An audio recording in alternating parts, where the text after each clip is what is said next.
I sold my cottage and bought an apartment in downtown Chicago, just as my beloved husband had dreamed.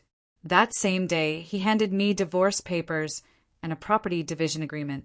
But when the scoundrel arrived at the new apartment, he was stunned by what he saw. Before I begin, please like and subscribe to the channel. Thank you and enjoy. Tamara stood at the window of her workshop, looking at the oak trees she had planted herself 10 years ago. The cottage in Lake Forest had come to her from Aunt Claudia, the only person who believed in her talent as a furniture restorer when everyone else thought she was crazy. Her aunt left her not just a house, but a dream workshop with high ceilings and huge windows through which light poured, perfect for working with antique furniture. She was now 43 years old and had learned to trust her intuition. That's why the business card that fell out of Kenneth's jacket pocket made her wary. The card was simple, cream cardstock, black letters. Attorney Marina S. Crowley. Specialization: divorce proceedings and property division. Tamara picked up the card from the hallway floor and examined it for several seconds. Kenneth was a corporate attorney who worked with contracts and business deals. Divorce cases were completely outside his area. She put the card back in the jacket pocket, carefully smoothing the fabric. Her heart beat steadily. Her hands didn't tremble. There was no panic, only cold clarity. That evening, Kenneth returned late, smelling of rain and Starbucks. He kissed her temple, kicked off his shoes, hung his jacket on the back of a chair. Exhausted, the negotiations dragged on forever. Tamara nodded, stirring soup on the stove. The jacket hung 6 feet from her. Kenneth took it and headed to the bedroom. She followed him with her eyes. Maybe she was wrong. Maybe a colleague asked him to recommend an attorney. Maybe it was just a coincidence. But Tamara had lived long enough to know there are no coincidences. For the next 3 days, she observed, Kenneth behaved as usual, left for work at 8 in the morning, returned by 7 in the evening, played golf with a friend on Saturdays. 11 years of marriage had taught her to read his mood by small details. How he folded the newspaper, how he held his coffee mug, how he frowned looking at his phone. Something had changed. He became more distracted, often lost in thought, staring at one spot. His phone now always lay screen down. On Saturday, they were watching a movie, some comedy about a married couple who moved to downtown Manhattan. Tamara had already forgotten the plot by the middle, but she remembered how Kenneth suddenly said, without looking away from the screen, "You know, living in downtown Chicago is a completely different quality of life." She turned. He was looking at the screen, but his gaze was absent. Why suddenly? Just thinking. All the culture nearby, work close by, no need to waste time commuting. And besides, it's prestigious. Tamara said nothing. Kenneth had never talked about moving before. He loved the cottage, loved puttering in the yard on weekends, complained about mosquitoes, but always repeated, "Your own house is freedom." "We always dreamed about this, remember?" he added, still staring at the screen. No, she didn't remember. They had never dreamed about this. "Kenneth, are you serious?" "No, just thinking out loud. Don't pay attention." But she did pay attention. The attorney's card and this conversation were adding up to something whole. Still blurry, but already discernible. On Monday, Tamara worked from home, restoring a Victorian-era dresser for a client from Chicago, painstaking work requiring complete concentration. She removed the old varnish, cleaned the wood, prepared the surface for coating. At lunch, Kenneth's phone buzzed. He had left it in the kitchen. A rarity. Usually he didn't part with it, even in the shower. Tamara wiped her hands and glanced at the screen. A text message from Marina S. Crowley. "Everything is going according to plan. Just need to wait a few more months. As soon as you register the property as marital assets, we immediately file the documents." Tamara read the message twice. The phone in her hand seemed heavier than it actually was. Register property as marital assets. Immediately file documents. She photographed the screen with her own phone, carefully put his phone back on the table, returned to the dresser, picked up sandpaper, and continued working. Her hands moved automatically, her thoughts at tremendous speed at a plan. He has a plan. He wants them to buy something together, then file for divorce and divide the property. The cottage was her property, received before marriage, not subject to division under Illinois law. But if they buy an apartment in Chicago, register it in both names during the marriage. That's community property. Tamara set down the sandpaper and closed her eyes. 11 years. 11 years, she thought she knew this person. When Kenneth returned that evening, she greeted him as usual. He grabbed the phone from the table, quickly checked the screen, relaxed. "How's the dresser going?" "Progressing. I'll start the finishing coat tomorrow." He nodded, opened the refrigerator, got out a LaCroix. "Listen, I was looking at listings on Zillow. There are some great condo options downtown. Maybe we could go look this weekend. Just for fun, out of curiosity." Tamara was setting the table, knife in hand, tomatoes on the cutting board. "Why, look if we're not planning to move." "Well, why aren't we? We can at least think about it. The cottage requires constant maintenance. In winter with the Chicago weather, you can't always get out here. Downtown would be more convenient." "It's convenient for me here." "Tam, don't be so conservative. Let's at least look. Maybe we'll like it." She cut the tomatoes into even slices. The knife was sharp. She had just sharpened it yesterday. "Okay, we'll look." Kenneth smiled, satisfied. "That's great. I'll send you some listings." For the next 2 weeks, he cautiously but persistently returned to the topic of downtown Chicago, showed articles about rising property values in the Loop, talked about how his colleague Andrew bought a condo in River North and was thrilled. He mentioned convenient restaurants and proximity to the Art Institute. Tamara listened, nodded, sometimes asked questions. He didn't pressure, just gently shaped the idea. A professional dot on Friday evening, when Kenneth went to take a shower, Tamara opened his laptop. He had left it unlocked on the kitchen table. Another carelessness, uncharacteristic of him. On the screen was an Excel spreadsheet. 3 columns. Cottage value, potential condo price in Chicago, his share in the division. The cottage was valued at $850,000. The condo, prospective purchase, at $950,000. In the division, he would get $475,000 plus half from the sale of the cottage. Another $425,000. Total, $900,000. That in the corner of the spreadsheet was a date. March of next year. Tamara closed the laptop. The sound of water in the shower stopped. She stood up, started the Keurig, got out mugs. When Kenneth came out, drying his hair with a towel, she was adding cream. "Coffee." "Yeah, thanks." They drank coffee in the kitchen. Outside it was getting dark. The wind bent the oak branches. Kenneth talked about problems at the firm, about how the senior partner demanded the impossible. Tamara listened, refilled his mug, looked at his face, and wondered when exactly he had decided to betray her on Saturday. Guests came. Victor and Jean, Kenneth's friends from law school. Victor worked as a realtor. Jean was a dentist. An ordinary married couple they saw 3 or 4 times a year. Tea lunch. Victor unexpectedly started a conversation about the real estate market. Right now is an incredible time to buy downtown.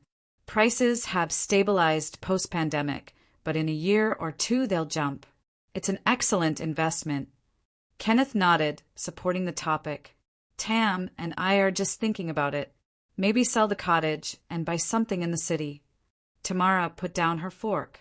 Victor looked at her with professional interest.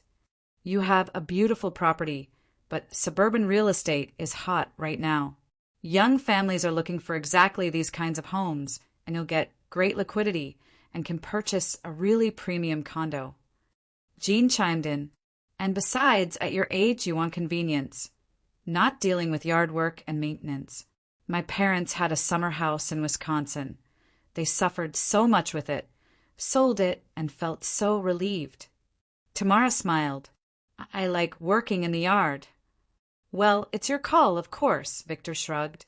But if you decide, I can help. I'll quickly find buyers and line up options downtown. After the guests left, Kenneth was animated. See, Victor says the same thing. It really is the smart move. Tamara was collecting dirty dishes, plates, glasses, silverware. All of this needed to be washed. Was it a coincidence they brought this up? Kenneth froze. What do you mean? You asked Victor to raise this topic. The pause lasted a second, no more, but Tamara heard it. No, of course not, just a coincidence. Of course, she repeated and carried the dishes to the sink. Sunday morning, Tamara got in the car and drove to her father's. William Richardson lived in Chicago in a 3-bedroom condo in Lincoln Park. He was 71 years old. Before retirement, he worked as a real estate appraiser and title examiner, knew everything about property and document recording. Her father met her at the door, hugged her, led her to the kitchen, brewed strong coffee, got out cookies. Something happened. Tamara took out her phone, showed him the photograph of the attorney's message, then told him about the card, about the spreadsheet, about Victor and Jean. She spoke calmly, without emotion, as if telling someone else's story. Her father listened silently. When she finished, he poured himself more coffee, took a sip, looked out the window at Lake Michigan. I always felt something was off with him. Too polished, too perfect. Dad, I need your help. I'm listening. I'll sell the cottage and buy a condo in Chicago, but I'll title it in your name. William Richardson nodded as if she had suggested something completely ordinary. Smart. Then in the divorce, he won't get anything. I'll need a power of attorney from you so I can act on your behalf in the purchase. We'll arrange it. I have a friend who's a notary, sharp guy, and I'll recommend an excellent real estate attorney. We'll do everything right, completely airtight. Tamara wrapped both hands around the mug. The coffee was hot, warming her palms. Are you sure you want to continue this performance? Her father asked. Maybe it's simpler to end it all now. Get divorced while he hasn't succeeded. No, I want him to understand what it's like to build plans and watch them collapse. Her father looked at her with a long gaze. You're strong like your mother. She would have done the same. Mom would have immediately gone after him with that cast iron skillet. William Richardson chuckled. That's also true. They spent another hour discussing details. Her father explained how to structure the transaction, who to contact, what documents to prepare. He had an old colleague, an attorney with 40 years of experience who specialized in exactly these kinds of sophisticated asset protection strategies. Before leaving, her father hugged her. You'll handle this, I know. Tamara nodded. She would handle it. She would definitely handle it. A week later, Kenneth came home with bright eyes. He didn't even take off his coat, immediately called her. Tam, I found exactly what we need. She came out of the workshop, wiping her hands on a rag. Wood-stained traces remained on her fingers. What did you find? A condo. 3 bedrooms, 1,800 square feet. Gold Coast, recent gut renovation, all new systems. Perfect. He showed her the listing on his phone. The condo really did look stunning. Bright rooms, tall ceilings, floor-to-ceiling windows. The seller is willing to wait 2 weeks, but no longer. Places like this get snapped up in hours. We need to list our place immediately. Tamara looked at the photos. Price, $950,000, just according to his calculations. This is a major decision, Kenneth. I understand, but Tam, look at it yourself. This is our opportunity. We're not getting younger. We need convenience, walkability.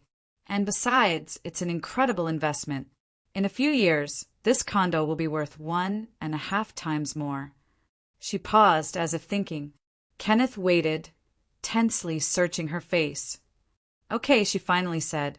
Let's try. His face lit up. Really, you're on board? Yes, let's look at this condo. If it's really as good as the photos, we can think about it. Kenneth hugged her, kissed her cheek. He smelled of excitement and victory. "You won't regret it, I promise." The next day, they went to see the condo. The Gold Coast neighborhood really was impressive. Tree-lined streets, historic brownstones, boutiques and restaurants everywhere. The condo was on the fourth floor of a beautifully maintained pre-war building. The seller turned out to be a pleasant man of about 50 with salt and pepper hair and an easy smile. He showed them around, pointed out the renovation details, told them about the building. Tamara walked slowly, carefully examining every detail. The condo really was beautiful. Hardwood floors gleamed. The windows looked out over a quiet side street with mature trees. "Do you like it?" Kenneth whispered when the seller stepped into the kitchen. "Yes, it's nice." "So we're doing this?" Tamara nodded. "We're doing this." They agreed with the seller on terms. Put down earnest money of $25,000. Kenneth beamed like he'd won the lottery. That same evening, he called Victor, asked for help with selling the cottage. Victor promised to come the next day with a photographer, take professional shots, list it on all the major platforms. "The property is gorgeous. It'll sell fast," he assured. "A month, tops." He wasn't wrong. A week later, the first showing started. A young couple with a toddler looking for a peaceful place near the city. Then another family, then a middle-aged man relocating from New York. Kenneth was more energetic than ever. He personally conducted tours, talked about the property, about the excellent schools, about the convenient train access to downtown. Tamara watched as he sold her house. The house Aunt Claudia had left her, the workshop where she had spent the best years of her life, where she and Kenneth had celebrated anniversaries, hosted friends, made plans. 2 weeks later, a buyer emerged ready to pay full asking price. A family with 2 children. They fell in love with the cottage at first sight, said it was exactly what they'd been searching for. "We're lucky," Kenneth said that evening after the buyers left. "They're paying cash, no mortgage contingency. We can close in 30 days. Tamara sat on the porch with a cup of cold tea. The sun was setting, painting the sky orange and pink. The oaks rustled in the breeze. "Yes," she said. "Lucky." Kenneth didn't hear the irony in her voice. The next 3 weeks passed in preparation for the closing. Documents, inspections, title work. Kenneth handled everything with enthusiasm, reviewed every paper, called attorneys, consulted with Victor. Tamara, in parallel, met with her father's attorney, Leonard Matthews, an elderly man with a sharp gaze and a habit of taking meticulous notes. They discussed the details of titling the condo in William Richardson's name, prepared powers of attorney, worked through the financial transfer structure. "The key is that everything appears completely natural," Leonard Matthews explained. "The proceeds from the cottage sale you'll transfer to your father as repayment of a long-standing loan. We have documentation showing he lent you money 10 years ago. Your father purchases the condo with his own funds. You act under power of attorney. Everything is legal, properly recorded. And if Kenneth tries to challenge it, he won't be able to. On paper, the condo was purchased with your father's money. Your husband can only prove otherwise if he can trace the funds from the cottage to the condo, and there will be no such trail." Tamara nodded, absorbing every word. Leonard Matthews was a professional. You could feel it in every sentence. "A tea home." She continued her performance, discussing with Kenneth how they would furnish the condo, what furniture to buy, where to hang artwork. He made plans, and she nodded, agreed, added her own suggestions. A tea night. She lay awake, thinking about what kind of person you have to be to pretend for 11 years, then cold-bloodedly take half of everything. Whether he had ever truly loved her. How much more deception there was in her life that she simply hadn't noticed. The cottage closing arrived in mid-October. The morning was crisp, cool, with autumn colors at their peak. Tamara got up early, drank coffee, standing at the window. The oaks had shed most of their leaves. The property looked bare, exposed. They drove downtown to the title company. The buyers were already there, young, excited, full of dreams. The woman held her husband's hand. They exchanged glances the way people starting a new chapter do. Tamara signed the documents. Kenneth signed next to her. The closing agent notarized everything. The wire transfer went through. $850,000. "Congratulations," said the closing agent. "You're all set." The buyers shook their hands, thanked them profusely. The woman said they would cherish the house, that they felt so fortunate to find it. Tamara smiled and wished them well done on the street. Kenneth put his arm around her. "That's it, now everything begins." "Yes," said Tamara. "Everything begins." They got in the car. Kenneth drove, humming along to the radio. Tamara looked out the window at the building, streets, people passing by. In a week they would close on the condo. In a week she would see his face when everything collapsed. That evening she sat in their temporary rental, a small apartment in a South Loop high-rise they'd leased month to month. Kenneth had gone back to the office, said he needed to finish a brief. Tamara opened her phone, found photos of the cottage, the porch, the oaks, her workshop with its beautiful light. She traced her finger across the screen as if she could touch those rooms again. Then she put the phone away and looked out the window. Below, cars streamed along Lakeshore Drive. Somewhere in this city, Kenneth was perfecting his plan. Somewhere in a file on his computer were calculations for dividing the assets. Somewhere an attorney had divorce papers drafted and ready, but Tamara was one step ahead. And in a week he would discover that. She looked at the calendar. 7 days until the condo closing. 7 days until the moment when everything would change. 7 days until the truth. The call came Wednesday morning as Tamara was packing the last of her restoration tools. Victor, their realtor friend, spoke excitedly, words tumbling over each other. "Tamara, incredible news. That family, the Hendersons, they want to accelerate the closing. They're paying cash and want to close this Friday instead of waiting. They're absolutely in love with the property." Tamara pressed the phone between her shoulder and ear, continuing to wrap her chisels in cloth. "This Friday? That's fast. Fast is good in this market. Rates could change any day. Let's lock this in." She placed the tools carefully in their case.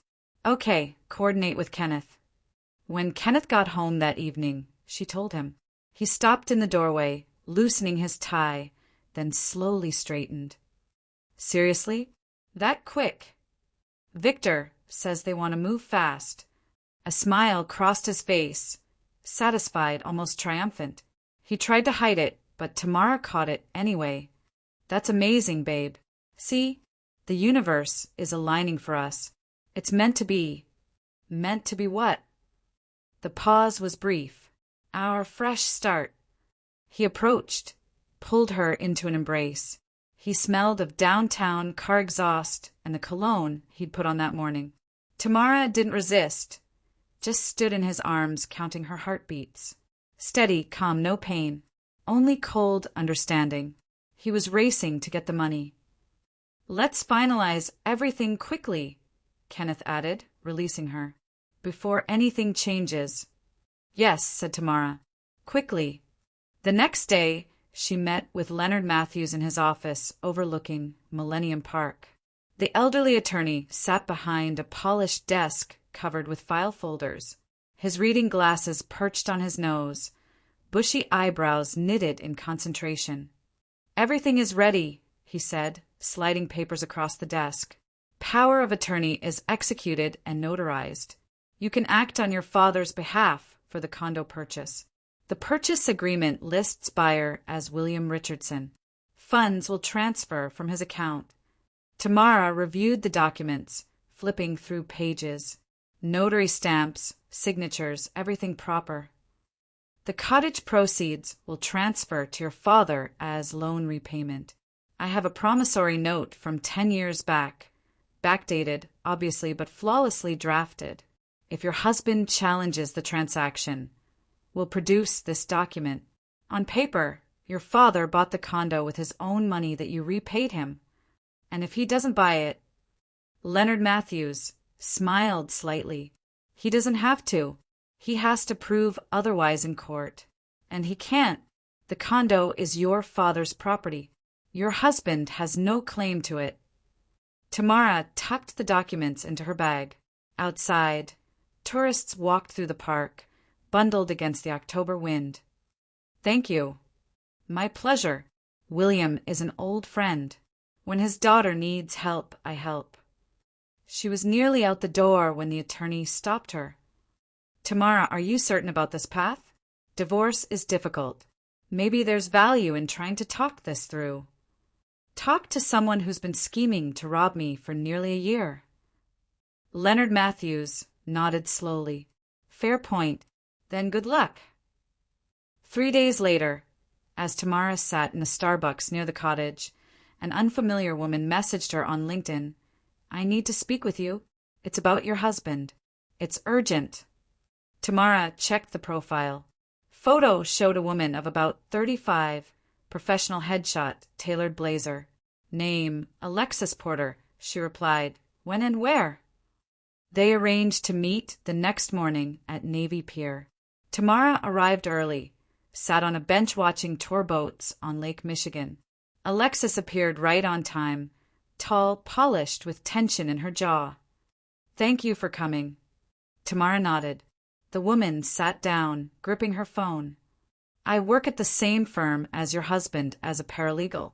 I shouldn't be telling you this, but I can't stay quiet either. I'm listening. Kenneth requested a consultation several months ago about divorce strategy. I saw the documents our divorce specialist prepared. A complete plan for asset division after purchasing property during marriage. Spreadsheets, filing timelines, everything mapped out. Tamara listened without interrupting. Alexis spoke rapidly, clearly nervous. I wouldn't normally interfere, but I've been through this. My ex did the exact same thing.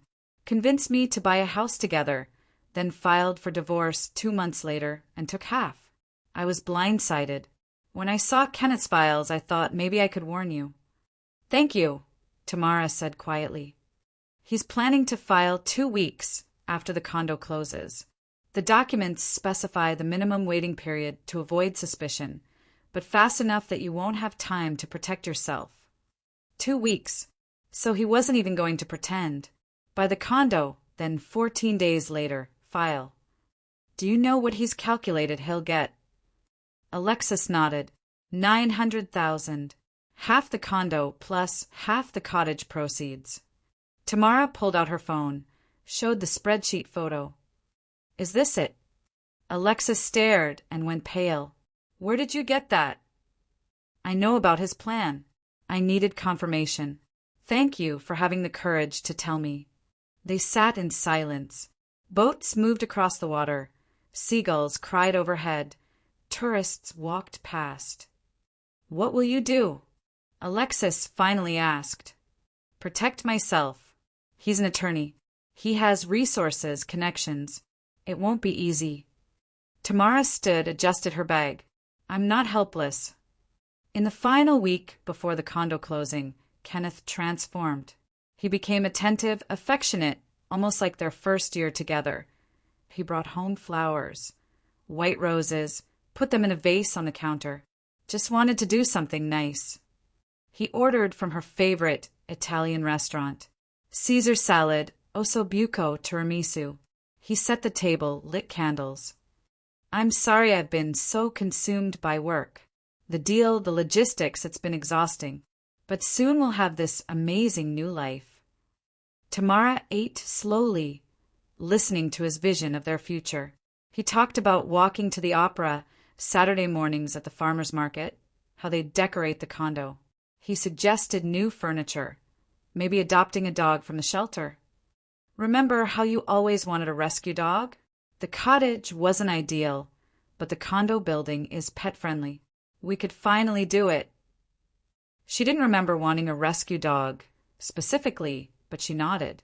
That would be nice. He took her hand, squeezed, looked into her eyes with apparent sincerity. I know I haven't been the perfect husband. Work became everything. I lost sight of us.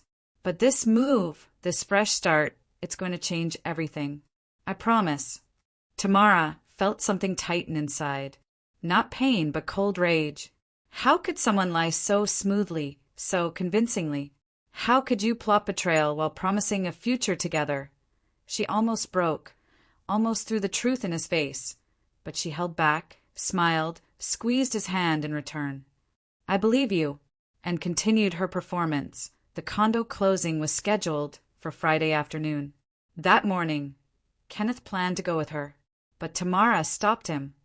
Dad wants to see the place. He's coming with me. You have that conference call with the German client. Kenneth frowned. What call? You mentioned it yesterday, the merger discussion. Oh, right. He hesitated, clearly torn, then nodded.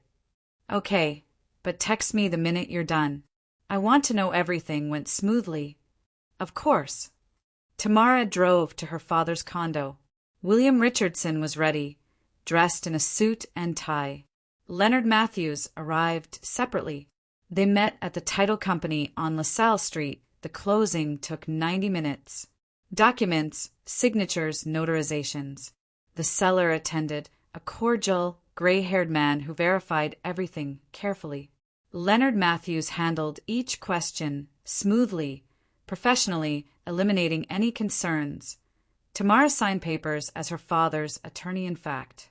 Each signature felt light, her hand steady, thoughts crystal clear. When the closing agent handed them the deed, Tamara read it. Owner, William Richardson, done. The condo belonged to her father. Kenneth would get nothing. Her phone buzzed. Kenneth, how's it going? All finished. Everything went perfectly.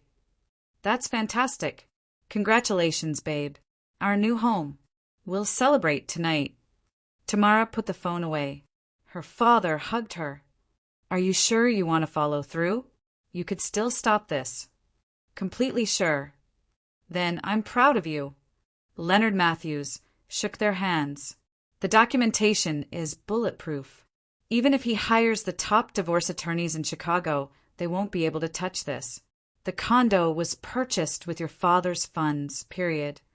That evening, Kenneth greeted her with champagne and 2 glasses. His smile was wide, genuinely happy. To us, to our new condo, to our future. They clinked glasses, sipped.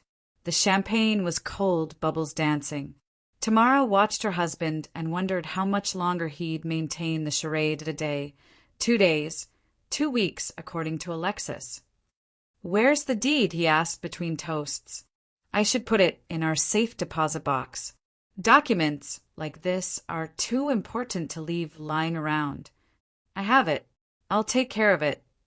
Let me grab it. Make copies for our records. Tamara set down her glass.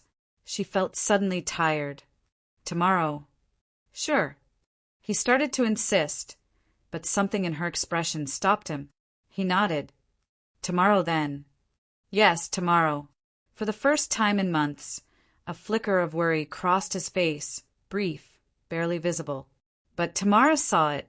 The weekend passed in preparation for the move. The cottage stood empty except for the few pieces going to storage.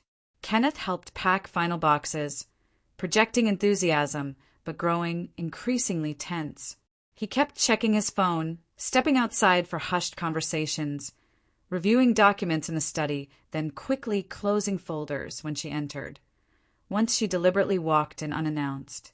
He snapped his laptop shut, so fast he nearly dropped it. Something confidential. Client matter. Attorney-client privilege stuff. I see. She saw he was preparing, waiting for his moment. Tamara had a close friend, Veronica, an interior designer from college. Veronica knew everything, called daily to check in. Tam, are you absolutely certain about this? What if you're misreading the situation? I have proof. Messages, spreadsheets, witness testimony. But he's your husband. 11 years. Maybe you should just confront him. Confront someone who's been planning to rob me. Veronica sighed. Just be careful. I am. The final night in the cottage, Tamara couldn't sleep. She walked through bare rooms, her footsteps echoing. The workshop stripped of tools, the living room empty of furniture, the bedroom with nothing but shadows. Here she'd spent a decade restoring antiques, meeting clients, planting gardens, building what she thought was a life together. Here she and Kenneth had hosted dinner parties, celebrated milestones, talked about growing old. When had it soured? Gradually, imperceptibly, she remembered their beginning. Kenneth had been charming, successful, confident. He'd pursued her properly, flowers, nice restaurants, thoughtful gestures. She'd fallen in love, not desperately, but enough to say yes to marriage. The early years were good, then comfortable, then just existing alongside each other. And when had he decided to betray her? Tamara stood at the window. Outside, darkness. Wind moved through the oaks, their bare branches scratching at the sky. Soon another family would wake up here, look through these windows, fill these rooms with their own dreams. And she would start over. Light showed under the study door. Kenneth was awake too, working at his computer. Tamara knew he was finalizing divorce documents, checking details, preparing for his strike. But she was ready. Morning brought moving trucks. For workers, efficiently loaded boxes and furniture bound for storage. Kenneth supervised, checking lists, fussing over details. Tamara stood on the porch, watching her past disappear. "New chapter," Kenneth said, locking the door a final time.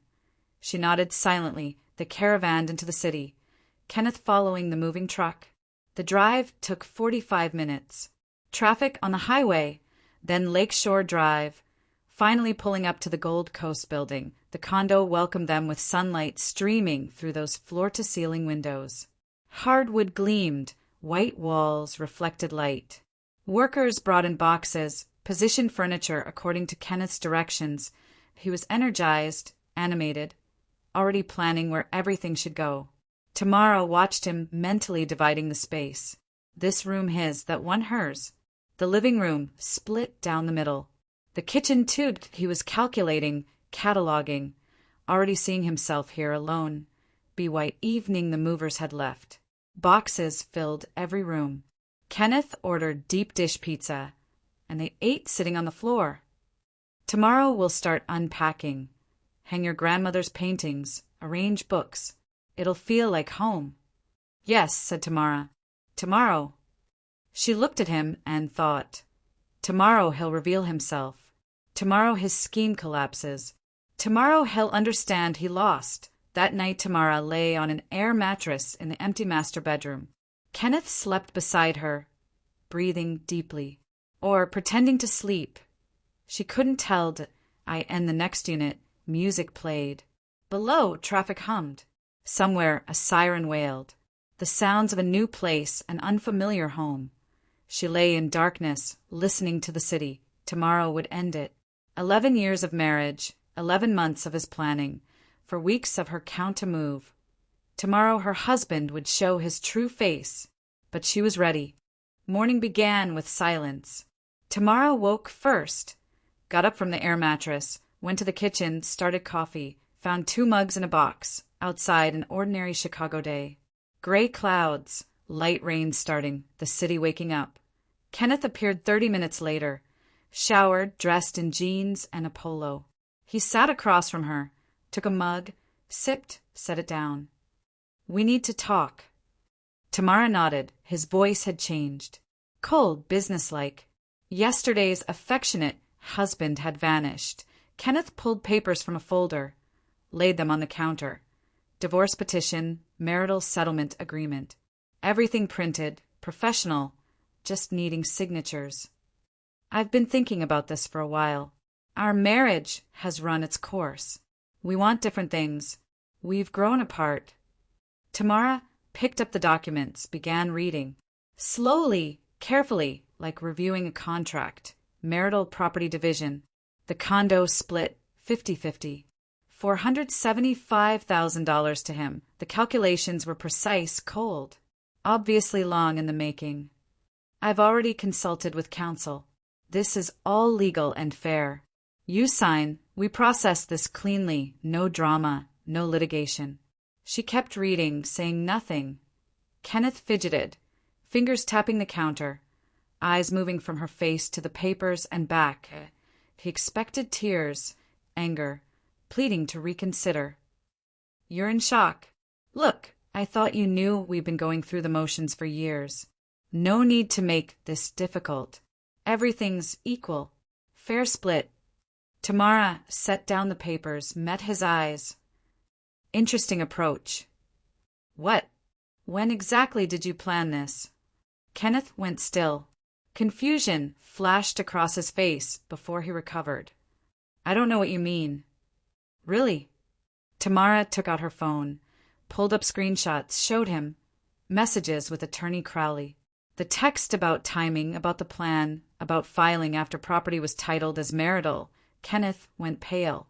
"Where did you get those?" "Did you think I was stupid? That I wouldn't notice anything?" "You went through my phone." Tamara smiled slightly. "I protected myself. I know about your calculations, about how you plotted to split the condo, about how you waited for exactly this moment. 11 months, Kenneth. You planned this for 11 months. He stood abruptly, grabbed the phone from her hand, read the messages, then threw it on the counter. "So what? It's my right. We're married. Property is marital. The condo was purchased during our marriage. Illinois is an equitable distribution state.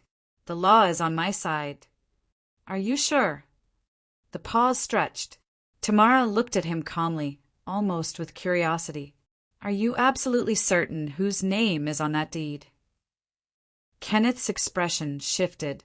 Understanding dawned slowly, like ice water seeping into his lungs. "What are you saying?" "Let's go. You should see for yourself." She grabbed her keys, pulled on a jacket. Kenneth stood frozen, trying to maintain control. "You're bluffing. I saw you at the closing." "Saw, but didn't read the documents." Tamara walked to the door, looked back. "I think you'll find this educational." Kenneth grabbed his coat, rushed after her. In the elevator they stood in silence. He stared straight ahead, jaw clenched, fists balled. Fear was already there in his eyes, though he tried to hide it. Her father's condo greeted them with the smell of fresh coffee. William Richardson sat at the dining table. In front of him, a folder of documents. He looked up as they entered. "Hello, Kenneth. Or should I say, former son-in-law." Kenneth froze in the entryway, staring at William, at the documents, at their faces. "What is this?" "Have a seat. Let's talk." William pointed to the documents. "The condo is titled to me." Kenneth rushed to the table, grabbed papers, read frantically, flipped pages, read again. Warranty deed. Grantee, William Richardson. Recording date, yesterday. County recorder stamps, notary seal. All official. "This is impossible." "Quite possible," William said calmly. "The condo was purchased with my money. My daughter had power of attorney to act on my behalf." "This is fraud. Purchased during marriage. Purchased with my money." Tamara repaid a loan. "Money I lent her a decade ago. We have complete documentation." Kenneth paced the room like a caged animal. "I'll sue. I'll challenge this in court. I have connections." "You're welcome to try," William said. "The documents are bulletproof. You won't prove anything."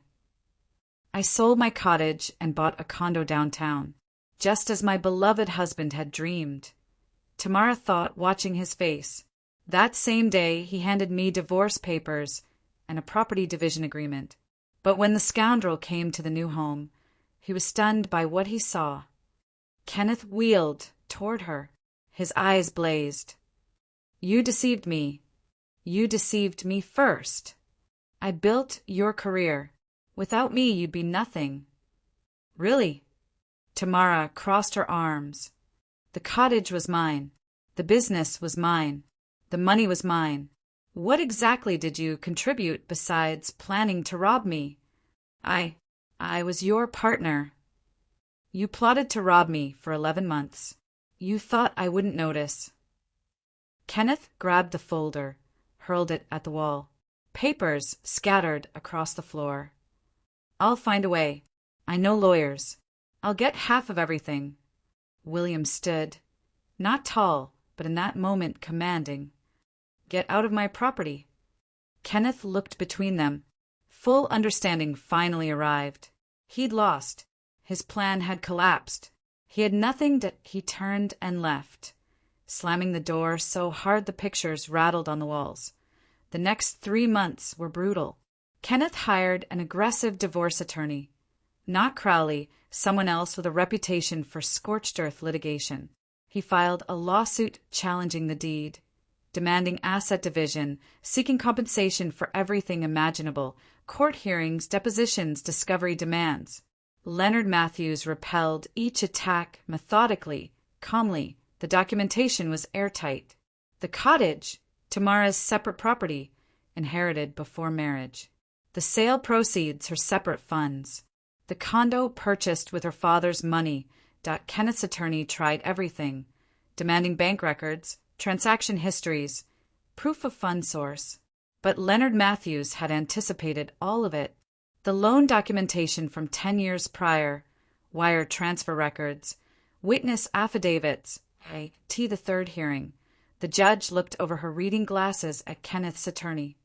Counselor, do you have actual evidence that the condo was purchased with marital funds? Your Honor, it was purchased during the marriage, with funds from the respondent's father. That's documented. But the money, the timing, everything appears properly documented. Kenneth sat at the plaintiff's table, pale, gripping the armrests. Tamara watched him age in real time. Deep lines formed, more gray appeared, his eyes lost their spark. The lawsuit was dismissed. The appeal failed 0.4 months after the first hearing. Their marriage was officially dissolved. There was virtually no marital property to divide. His salary had covered living expenses. They'd made no major purchases together in 11 years. Kenneth received only his personal belongings. After the final decree, Tamara met again with Alexis Porter, the paralegal who'd warned her. They sat in a Wicker Park cafe, cappuccinos between them. Thank you for meeting, Alexis said. I wanted you to know something else. Tamara waited. Kenneth, this isn't his first time. He had a partner about 7 years ago, before you. I was new at the firm, met her a few times. Nice woman, worked in accounting. What happened? They bought a condo together. A month later, he initiated dissolution proceedings, claimed irreconcilable differences, took half the equity. She had to sell and give him his share. Tamara set down her cup. Her hands were steady, but something clenched inside. He's done this before. Yes, and I suspect you wouldn't have been the last if you hadn't figured it out. Alexis paused, then added, I saw his files. He started consulting with Crowley over a year ago, before he ever mentioned moving downtown. Everything was mapped out. Tamara looked out the window. Light snow was falling, the first of the season. People hurried past, bundled in coats. Thank you for telling me. I couldn't stay silent. I remember, too, clearly being in your position. A final encounter with Kenneth happened 6 months post-divorce. He called, asked to meet. Tamara agreed, curious more than anything. They met in Millennium Park by the Bean. Kenneth looked rough, gaunt, aged, wearing a wrinkled jacket. Thanks for coming. Tamara nodded, said nothing. I wanted. He hesitated. Maybe we could put this behind us. Start fresh. We had something good once, remember? We did. In the beginning. Remember? I remember. Do you remember planning to rob me? Kenneth looked down. I made mistakes. I was under pressure. Work stress, money problems. You thought I wouldn't find out. That I'd be easy to manipulate. No, I needed capital, okay? Not for me. I wanted to start my own practice, be independent, using my money. What you thought was our money. Tamara stood. We never had our money, Kenneth. The cottage was mine. The proceeds were mine. You just wanted to take it. Tam, please. I'm struggling. Rent is killing me. I've got debts. Tamara looked down at him. This man had spent 11 months plotting to leave her with nothing, and now wanted pity. Goodbye, Kenneth. She walked away without looking back. Behind her, she heard him call out something. But the words didn't matter anymore. The first months after divorce, Tamara lived in a modest one-bedroom in Andersonville. The Gold Coast condo sat empty. Her father offered to deed it to her, but she declined. Not yet. Let it stay in your name for now. I'm more comfortable that way. We could sell it, invest elsewhere. Let's wait. No rush. She returned to her work. Furniture restoration had always been more than a job. It was her calling. Clients found her through referrals, word spreading about her skill. Orders flowed steadily. A Victorian settee for a collector, a craftsman sideboard for a museum, an Art Deco vanity for a private estate. Work absorbed her, gave her purpose, filled the void. Evenings she spent with friends. Veronica, her college friend, provided constant support. How are you doing? Fine. Working. Living. But it must be hard. Not as hard as I expected. Just tired. The exhaustion was strange. Not physical, but deep in her soul. 11 years revealed as fiction. But there was no self-pity, just clear-eyed understanding. She'd made the right choice that a year post-divorce. Tamara enrolled in an Italian language class at the Cultural Center, a long-held dream. Learn the language, visit Florence, see Renaissance masterworks firsthand. The second session, a man arrived late, apologized, took the seat next to hers. After class, they talked in the lobby. Alex, I teach history at Lincoln Park High, finally learning Italian properly. It's embarrassing. I teach about ancient Rome, but can't speak the language. Tamara, furniture restorer. They got coffee at the place next door, talked easily about work, travel life. Alex was 3 years divorced, 2 grown kids living on their own. Calm, genuine, good-humored. The next week he suggested coffee again, then a walk along the lakefront, then the Art Institute when a Caravaggio exhibit opened. They stood before the paintings, Alex explaining the historical context, so engagingly that Tamara lost track of time. 3 months later they were seeing each other regularly. Museums, concerts, long dinners. No pressure, no rush. Just comfortable companionship that gradually deepened. One evening after dinner, Alex walked her home. They stood outside her building. Tamara, I know you've been through a lot. I understand if you need to take things slow. I just want you to know I'm not going anywhere. We move at whatever pace works for you. She studied him. An ordinary face, graying hair, kind eyes. No performance, no agenda. Just honesty. Thank you. For what? For patience. 18 months later they were together, but maintaining separate homes. Each kept their own space, their own independence. They saw each other several times weekly, talked daily, but preserved boundaries. Tamara introduced him to her father. William approved. Solid guy. No games. Yes, no games. Are you happy? Tamara considered. In my way. It's not a fairy tale. Just steady. Reliable. That's good. Fairy tales burn out. One evening Alex raised the future. They were at his place, splitting a bottle of wine. Rain tapped against the windows. I'd like us to make this official. Tamara sipped her wine. We already are together. I mean marriage. She was quiet. I need to think about it. Take all the time you need. She thought for a long time. Did she need marriage again? Legal entanglement? Joint assets? Official bonds? Or was it better staying as they were, together but independent? Alex never pushed, just waited. His patience meant more than any declaration. 6 months later, Tamara said, Let's keep things as they are. Together but separate. Alex nodded. Whatever you want. You're sure you're okay with that? I'm with you. That's what matters. A chance encounter with Kenneth happened 3 years post-divorce. Water Tower Place, shopping for her father's birthday. Tamara turned and saw him browsing at a bookstore. He saw her too. Froze that he'd aged dramatically. Deep creases, heavy gray, rounded shoulders. They looked at each other for several seconds. Tamara nodded briefly. He nodded back. They went their separate ways. No words, no emotion. Just two strangers who'd once shared a life. Tamara felt nothing. No pain, no anger, no regret. Nothing. That chapter had closed, finished. Done. 5 years passed since the divorce. Tamara turned 48. She lived in a comfortable 2-bedroom in Ravenswood, purchased with proceeds from selling the Gold Coast condo.